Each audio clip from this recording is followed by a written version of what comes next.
Grávida desmaia, na calçada. Identidade do pai amedronta. A polícia.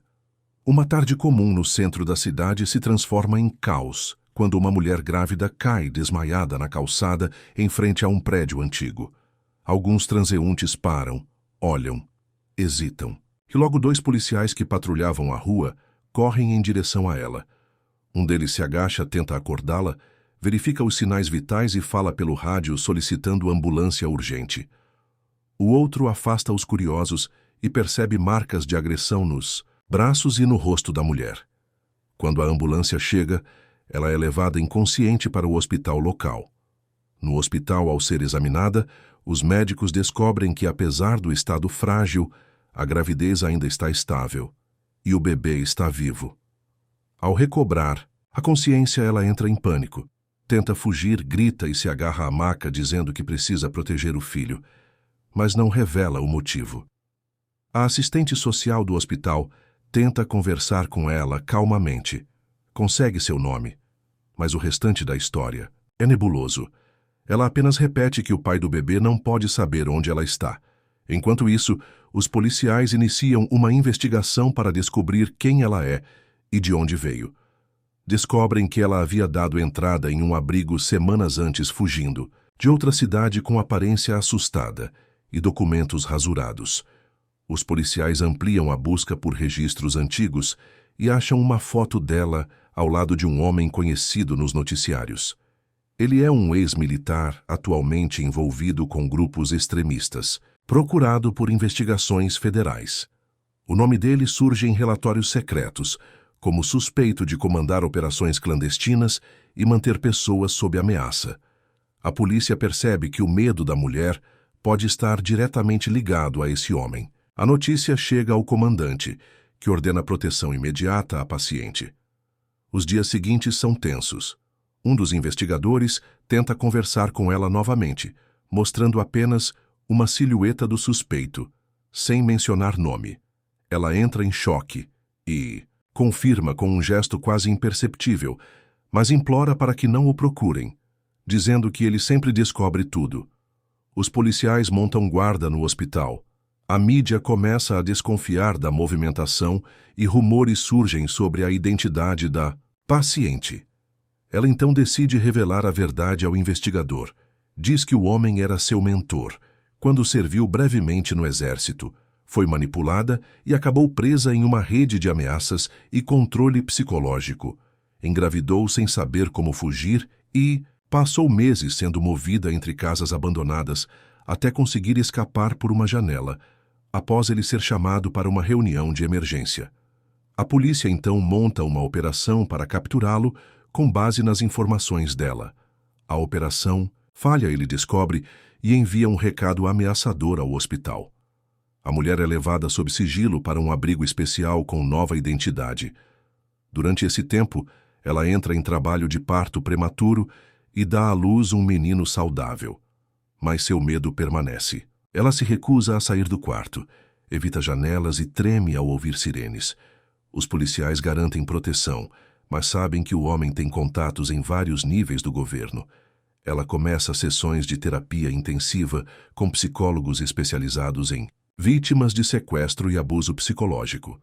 Lentamente reconstrói sua autoestima, aprende a cuidar do filho e decide colaborar com detalhes de sua vivência para montar um dossiê inédito que pode desmontar toda a rede do agressor. O documento é enviado ao promotor e acende um alerta nacional. Com base nele, a Polícia Federal organiza uma força-tarefa e finalmente consegue rastrear o paradeiro do suspeito em uma fazenda isolada no interior. A operação é televisionada e termina com a prisão dele após confronto armado com policiais especializados. Durante o julgamento, ela aparece encapuzada e protegida por escolta armada, prestando depoimento que silencia o tribunal. Ele é condenado a mais de 50 anos, e a rede de apoio que ele controlava é desmantelada. Nos meses seguintes, ela muda de estado, adota nome novo e inicia vida simples, trabalhando como auxiliar de enfermagem no interior, cuida do filho com carinho e participa anonimamente de grupos de apoio a mulheres em situação de risco. Até que um dia, enquanto caminha com o filho na praça, uma mulher se aproxima chorando, dizendo que a reconheceu do abrigo antigo e que a história dela salvou sua vida e a de outras. Ela sorri e pela primeira vez sente que a dor do passado está se transformando em força. A câmera se afasta, mostrando o céu, o sol e a criança correndo livre sem saber que nasceu de uma batalha. Mas agora vive em paz e esperança. Meses se passam desde o julgamento. A mulher, agora com nova identidade, vive em um vilarejo afastado, cercada por natureza e silêncio. Trabalha como auxiliar de enfermagem no posto de saúde local e cria o filho com amor e proteção.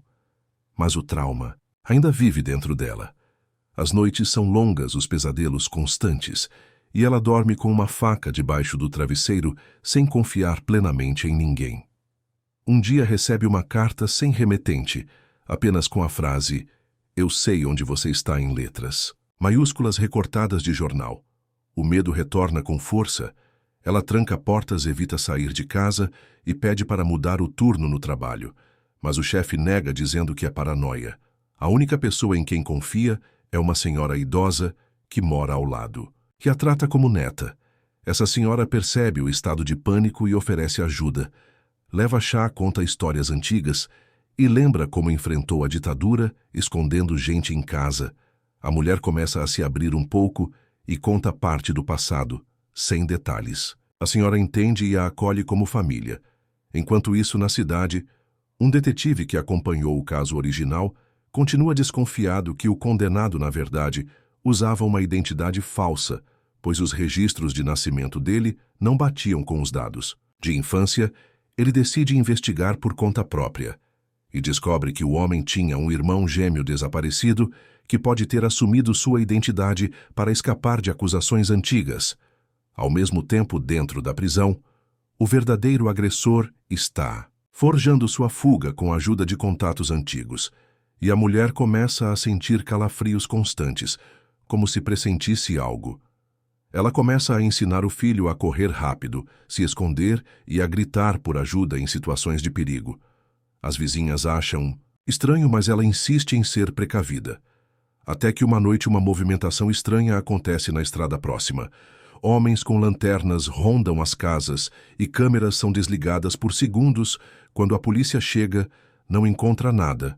Mas pegadas no barro indicam que alguém vigiava de perto o detetive. Descobre que o irmão do agressor tinha conexões com países vizinhos e que talvez tenha assumido o comando da rede criminosa a partir do exterior. Um novo mandado internacional é emitido e a mulher é convocada para depor novamente. Mas ela recusa, com medo de expor o filho. As autoridades oferecem proteção reforçada e ela é transferida para uma casa segura dentro de um programa de testemunhas durante os dias seguintes. Ela escreve cartas para o filho explicando tudo o que viveu e deixando instruções caso algo aconteça. Seu coração pesa, mas sua mente se mantém firme. O detetive descobre que o homem está escondido em uma embaixada que lhe oferece proteção por interesse político e que não será fácil trazê-lo de volta. Ele decide agir com inteligência, infiltra um agente no grupo do homem e começa a colher provas. Enquanto isso, a mulher sofre um atentado em uma estrada isolada. O carro é interceptado. Tiros são disparados. O motorista morre e ela consegue fugir com o filho. Por uma trilha no mato, esconde-se em uma gruta durante 2 dias até ser encontrada por moradores locais que acionam a polícia. O caso ganha manchetes internacionais e ela é forçada a mudar de país sob nova identidade, vivendo agora em uma vila litorânea no outro continente. Mesmo ali, cercada de água e céu aberto, ela sente que a sombra do passado a persegue. Certa manhã, ao levar o filho para a escola, percebe que há um carro parado há dias próximo ao portão.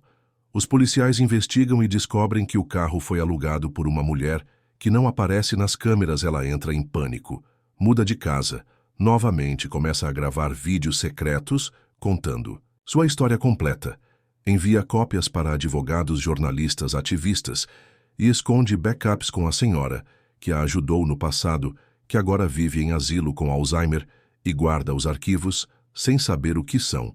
O detetive finalmente consegue provas que ligam o homem a novos crimes e pressiona as autoridades internacionais para a extradição. Mas enfrenta resistência política, grupos influentes, protegem o criminoso em nome de acordos e interesses escusos. A mulher decide agir por conta própria. Entra em contato com uma jornalista investigativa e entrega as gravações originais à matéria.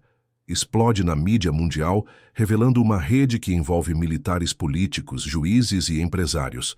A pressão pública obriga o governo a agir e o criminoso é preso enquanto tentava fugir em um barco. A mulher acompanha tudo pela TV abraçada ao filho. Finalmente chora de alívio, mas sabe que a luta está longe de terminar. Ela decide voltar ao país com escolta e segurança reforçada. E funda um instituto para a proteção de mulheres perseguidas por redes criminosas. Viaja por comunidades carentes, oferece abrigo, apoio jurídico-psicológico e treina jovens para se defenderem. A mulher que um dia desmaiou na calçada. Agora sobe, em palcos diante de multidões aplaudindo sua coragem, e sua voz ecoa dizendo que nenhuma violência é maior que a verdade que resiste, que nenhuma criança deve crescer com medo e que nenhuma mulher deve ser silenciada. Ela publica um livro que se torna best-seller traduzido para 20 línguas e assina com o mesmo pseudônimo que usou ao fugir do passado, uma forma de mostrar que, mesmo em pedaços, uma nova história pode nascer do silêncio, do desespero, da dor e da esperança.